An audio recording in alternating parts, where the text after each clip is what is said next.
La religion est souvent des règlements et des ordonnances que nous croyons que nous devons suivre pour arriver à Dieu. Mais la vraie relation avec Dieu est sur la base de ce que Jésus a fait et de savoir que nous ne pourrons jamais être assez bons pour mériter une relation avec Dieu. Mais quand nous entrons dans une relation avec Dieu, l'échange le plus merveilleux au monde a lieu.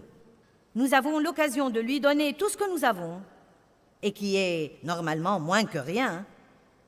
Nos soucis, nos ennuis, nos angoisses, nos douleurs, nos souffrances, nos cœurs brisés, nos péchés. Et lui, à son tour, fait l'échange et nous donne tout ce qu'il a et nous donne tout ce qu'il est. Et il ne fait pas ça parce que nous sommes bons ou parce que nous le méritons. En fait, il le fait parce que nous reconnaissons finalement que nous sommes un terrible gâchis sans lui. Nous avons tendance à être très indépendants.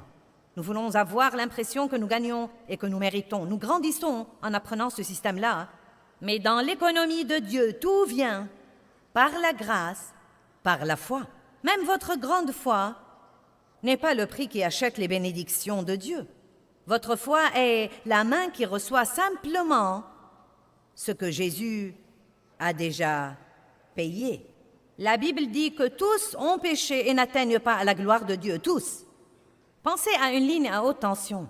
Si vous êtes alimenté par une ligne à haute tension et qu'elle a été coupée une fois, vous n'avez plus de lumière. Si cette même ligne à haute tension était coupée 2000 fois, ça ne change rien, vous n'auriez toujours pas d'électricité. Donc, si vous péchez une seule fois et vous ne vous repentez pas et vous ne demandez pas le pardon de Dieu, vous n'aurez pas de puissance. Si vous vivez toute votre vie dans le péché et vous ne vous repentez pas, vous n'aurez pas de puissance. Donc, je ne veux pas que vous croyiez que vous avez fait trop de péchés et que vous êtes trop mauvais et que c'est trop tard pour vous. Car si vous avez été un pécheur pour 35, 40, 50 ans, non mais un pécheur particulièrement mauvais, vous n'êtes pas pire aux yeux de Dieu que quelqu'un qui a peut-être juste commis son premier péché. Sa ligne à haute tension a aussi été coupée et seul Dieu peut réparer cette ligne-là.